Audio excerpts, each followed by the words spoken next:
Accessing our undisputable rights as children of God. I'll be talking about how to access our undisputable rights as children of God, our mindset towards it, and how to pray about it. Because we have numerous rights as children of God. Being born into a family automatically gives us the opportunity to lay claim to the heritage of the family. And so also, being born into the family of God, we have a lot of heritage that belongs to us as children of God that we are supposed to lay claim to. But unfortunately, even generationally, if you observe the Christian line, the people who have accepted the faith, many people have actually been modest about accessing the rights that belongs to them as children of God. And I'll be giving some examples in the Old Testament and the New Testament as well.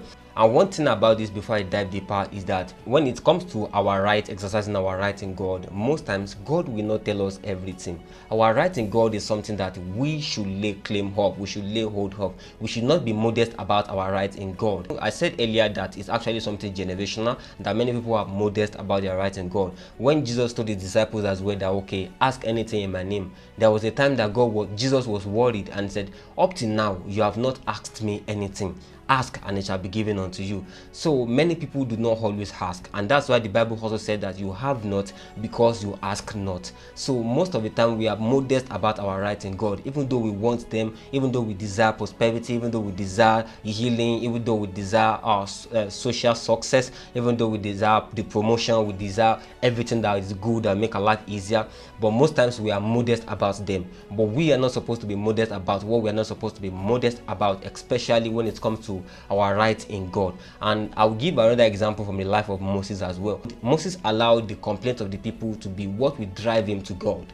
Moses could have actually taken up the initiative when they lack water, when they lack food, whenever they are in lack in the camp. Moses could have actually taken up the initiative before the people start complaining, or before the complaint goes viral that God will now have to judge the entire camp. Moses could have taken the initiative and go to God on his own, that, oh Father, we need this thing, God, we need this thing. Because whenever Moses asks God, God always answers. Whenever he talks to God, God talks back to him. But Moses will only let the complaints of the people be what drives him to God, which is why a lot of people that came out with him from Egypt could not enter the promised land. So no one was able to tell him that, okay, do not let the complaint drive you. You can take the initiative to come before me and ask for what they want before they complain, and then a lot of them will be saved. So we see that Moses was actually modest, because God said also that out of every man in that generation, every man on earth, God said no one was as humble as Moses. But Moses was not supposed to be humble and modest when it comes to asking God for what they deserve as God's special people. But Moses is always humble in everything, even in demanding for his rights from God. And that was why he failed entering the promised land, and a lot of people also failed alongside. So do not be modest about your rights in God. Ask them. The word of the Lord said, we have been called to shine forth as light in the world. And when Jesus came on the face of the earth, he said, without signs, these people will not believe. If sign is as important in those days, then we can be sure that it's even much more pronounced in our world today. Because if people did not see the result, if people did not see sign, if people do not see that you are blessed, if people did not see what they lack, what they want in your life, then they will not follow you. We live in a world of results now. Without accessing our rights in God, we will not be able to shine as lights in this world. And another example that perfectly portrays this issue in relative to Christian nowadays is the example of the prodigal son. The prodigal son came to the father and demanded for his rights, the part of the property that fell to him. And the father did not actually say, why would you demand for your rights? The father was not even annoyed. The father divided his property between his two children, and he gave the part that belonged to the prodigal son, gave it to him. But the mistake of the prodigal son was that he left the father. That was the mistake. But coming back to the father, it was restored, and everything was restored back unto him. But when the prodigal son came back, we saw that what the prodigal son desired, this other son, which is the firstborn, also desired the same thing. He also wants to have a party, enjoy his time with his friend, kill the fatted calf, showed off to his friend that he's okay, he's the son of the rich man. He also wants something like that, but he couldn't ask the father.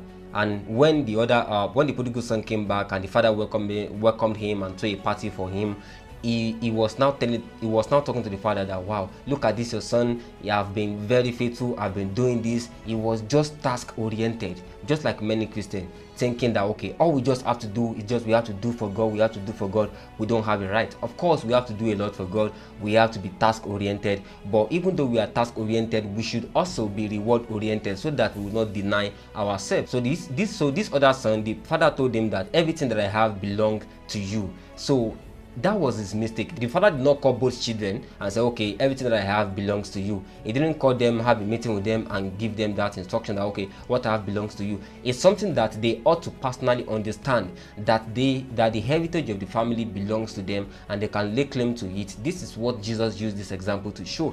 But the other son was just task oriented. He couldn't lay claim to his rights in the house, and he wanted something that belonged to him. He was only longing for it and he could not get it. But when someone who knows about his rights, who was not even much more task oriented, demanded for his right, he got it. So we should not be modest about our rights in God. When we know that this thing is our right, when we know that this is something that every child of God is supposed to have, we should not be afraid of going to the Father to lay claim to it and to get it. The word of the Lord said, how many of you will a son ask for bread and he will give him a stone, or a son ask for fish and he will give him a serpent? He said, how much more will your Father in heaven give good gift to those that ask of him? So when we know that something belongs to us, God will not come down to tell us that, okay, wow, this is your right, but we have to lay claim to it and then ask for it and then get it. Just the same way that Jesus Christ gave an example when Peter asked him that, okay, Jesus, what is our gain? We left everything and follow you. And Jesus Christ said, whatever it is that any man leave behind for the sake of the gospel, Jesus Christ said he will receive much more in this life and in the life to come.